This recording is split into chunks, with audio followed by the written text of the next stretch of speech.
আসসালামু আলাইকুম। এখন দেখবেন সংবাদ শিরোনাম। চলে গেলেন তিনবারের প্রধানমন্ত্রী ও বিএনপি চেয়ারপারসন খালেদা জিয়া। ভোর 6টায় এভার কেয়ার হাসপাতালে শেষ নিঃশ্বাস ত্যাগ। বিএনপির অফিসিয়াল ফেসবুক পেজে তথ্য নিশ্চিত। এতক্ষণ শুনছিলেন সংবাদ শিরোনাম, এখন দেখবেন বিস্তারিত। সেই খবরটি সকালবেলা থেকে আমরা জানাচ্ছি যে দুঃসংবাদ, সেটি বেগম খালেদা জিয়া মারা গেছেন আজকে ভোর 6টা, সূর্যোদয়েরও অন্তত 40 মিনিট আগে সেই খবরটি এসেছে এবং বিএনপির তরফ থেকে আনুষ্ঠানিকভাবে সেই খবরটি কনফার্ম করা হচ্ছে 7টার কিছুক্ষণ আগে। এবং তখন থেকেই আমরা এভার কেয়ার হাসপাতালের সামনে রয়েছে। আমাদের সংবাদকর্মী তিনি রাতভর এই হাসপাতালের সামনে ছিলেন।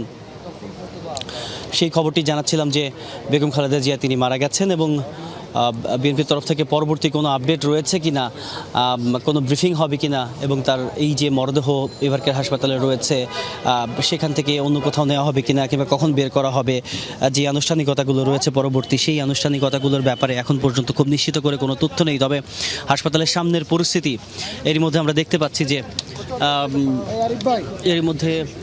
আমরা দেখতে পাচ্ছি যে ব্যাপক রকমের একটা প্রস্তুতি চলছে। গণমাধ্যম কর্মীদের স্থান পরিবর্তন করার কথা বলা হচ্ছে।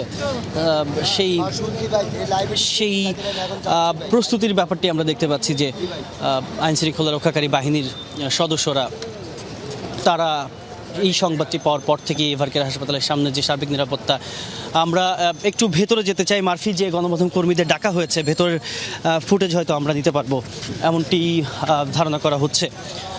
একটু আগে একটি এসইউভি গাড়ি, যে সবসময় তারেক রহমানের বহরের সাথে দেখা যায়, সেই বহরের গাড়ি আমরা প্রবেশ করতে দেখেছি। সুতরাং বিএনপির তরফ থেকে যে এক ধরনের প্রস্তুতি রয়েছে, এক ধরনের আনুষ্ঠানিকতা রয়েছে, যেই প্রস্তুতির ব্যাপারটি সেটি আমরা দেখতে পাচ্ছি। এবং আমরা একটু এভার কেয়ার হাসপাতালের ভেতরে, যেটি একটু আগেই একজন নিরাপত্তা কর্মী তিনি আমাদেরকে জানাচ্ছিলেন, বিশেষ করে যে ক্যামেরাগুলোর সামনে দায়িত্ব পালন করছে, যে কাজ করছে, তাদেরকে আলাদা করে ডাকা হয়েছে। আমরা চেষ্টা করছি এভার কেয়ার হাসপাতালের ভেতরে যাওয়ার, এবং যদি ভেতরের একটু ছবি ফুটেজের যে ব্যাপারটি রয়েছে সেটি আলাদা করে নেওয়া যায়, সেই প্রচেষ্টা রয়েছে গণমাধ্যম কর্মীদের। এবং সবাই আসলে সেদিকেই যাচ্ছে, সেদিকে এগোচ্ছে। এবং বেগম খালেদা জিয়ার ব্যাপারে আরও কোনো তথ্য কিংবা যেই পরবর্তী আনুষ্ঠানিকতা, সেই সমস্ত ব্যাপারে দলের তরফ থেকে আরও কোনো ব্রিফিং হবে কিনা সেগুলো নিশ্চয়ই পরবর্তী সময়ে জানা যাবে। দীর্ঘদিন ধরে বেগম খালেদা জিয়া এই হাসপাতালে চিকিৎসাধীন রয়েছেন। 23 নভেম্বর থেকে আমরা বলছিলাম, আমরা সেই ঘটনার সঙ্গে একেবারে গোড়া থেকে সংযুক্ত ছিলাম। আমরা বিভিন্ন সময় সামাজিক যোগাযোগের মাধ্যমে বিভিন্ন রকমের সংবাদ প্রচার হতে দেখেছি, কিন্তু সেই তথ্যটি সেটা আসলে নিশ্চিত করা যায়নি কখনোই। সবশেষ আজকে আমরা এভার কেয়ার হাসপাতালের ভেতরে প্রবেশ করছি। নিশ্চয়ই আমরা চেষ্টা করব আমাদের যেই ভেতরের কোনো ফুটেজ আমাদেরকে দিতে দেওয়া হয় কিনা সেটির জন্য আসলে চেষ্টা চলছে। যতগুলো আপডেট এভার কেয়ার হাসপাতাল থেকে দেওয়া সম্ভব হয় ঘটনার সঙ্গে একেবারে কাছ থেকে, সেই তথ্যগুলো জানার কিংবা জানানোর সেই চেষ্টা আমাদের থাকবে। গণমাধ্যম কর্মীদেরকে উপরে গণমাধ্যম কর্মীদের সারিবদ্ধভাবে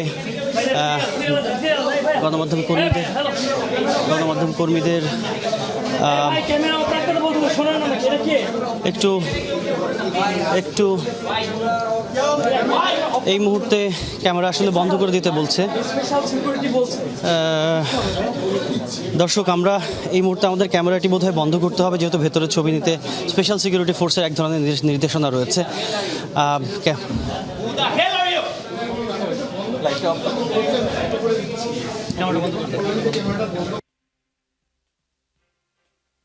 ক্যামেরাটি বন্ধ রাখি।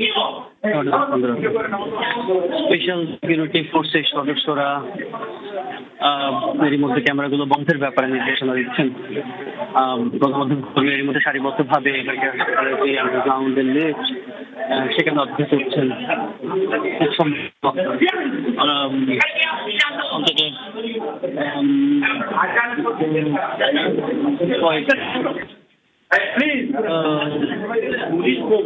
সিদ্ধান্তের বোধহয় পরিবর্তন হয়েছে, অর্থাৎ ভেতরে আর প্রবেশ করতে দেওয়া হবে না। কোনো আমাদের একটা সেন্সের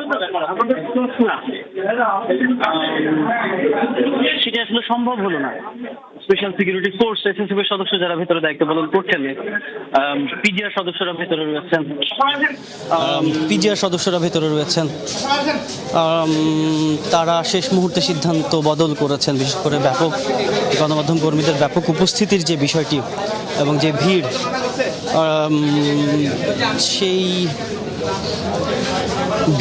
সেই ভিড়কে সামাল দিতে গিয়ে খানিকটা তো হিমশিম খাওয়ার অবস্থা তাদের হচ্ছেই, কিন্তু শেষ মুহূর্তে আসলে তারা ভেতরের ছবি কিংবা ভেতরে যাওয়ার যেই নির্দেশনাটি এসেছিল সেটি আবার তারা বদল করেছে।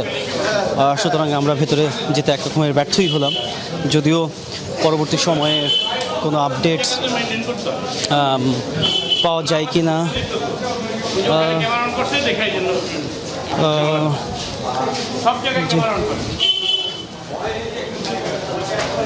এবারকার হাসপাতালে ফটক থেকে কোনো রকমের কোনো আপডেটস, কোনো ব্রিফিং হবে কি না খালেদা জিয়ার ব্যাপারে, আর তার মরদেহ বের করা কিংবা পরবর্তী যে আনুষ্ঠানিকতা রয়েছে তাকে শ্রদ্ধা জানানো, সেই সমস্ত আনুষ্ঠানিকতার খবরগুলো আমরা পরবর্তী সময়ে জানাতে পারবো। 3 বারের প্রধানমন্ত্রী, তার স্বপ্নে আকাঙ্ক্ষায় ছিল গণতান্ত্রিক এক উদার বাংলাদেশ। লড়াই করেছে না মৃত্যু। তিনি সন্তানের মা, নেতাকর্মীদের কাছে গণতন্ত্রের মা। রাজনীতির জটিল মঞ্চে দীর্ঘ পথ চলায় দেশ, মাটি আর মানুষের প্রশ্নে ছিলেন আপোষহীন। এই রাজতন্ত্র যেভাবে আপনারা চালাচ্ছেন এগুলো বন্ধ করেন। আমরা গণতান্ত্রিক দল, নির্বাচনের মাধ্যমে ক্ষমতায় যাওয়া দিয়ে জনগণের ক্ষমতাকে আমরা বিশ্বাস করি। আমরা ক্ষমতায় এসে বানিয়েছি বাংলাদেশকে ইমার্জিং টাইগার। আইন সবার জন্য সমান নয় এবং এটাকে একটা নিরপেক্ষ কোর্ট বলে জনগণের কোর্ট বলে না, এটাকে বলা হয় আওয়ামী কোর্ট। জনগণের ভোটের অধিকার কেড়ে নেওয়া হয়েছে। আমরা জনগণের ভোটের অধিকার ফিরিয়ে আনতে চাই। তাদের একমাত্র লক্ষ্য হলো বিএনপি দমন নীতি। ধরে ধরে মারোটান রাজা হবে খান খান, তেমনি ভাবে এদের অবস্থাও সেই অবস্থা হবে। দেশ আজ গণতন্ত্রহীন অবস্থায়। বীরের এই রক্তস্রোত, মায়ের অশ্রুধারা যেন বৃথা না যায়। দেশ ছাড়িয়ে খালেদা জিয়ার ব্যাপ্তি বিশ্ব রাজনীতিতে, কিন্তু বরাবরই তিনি এই সবুজ শ্যামল উর্বর বাংলাদেশের সাধারণ মানুষের নেত্রী। পাহাড় কিংবা সমতল সবখানেই ছিল যার বিচরণ। We emphasize the centrality of women and children in our development strategy.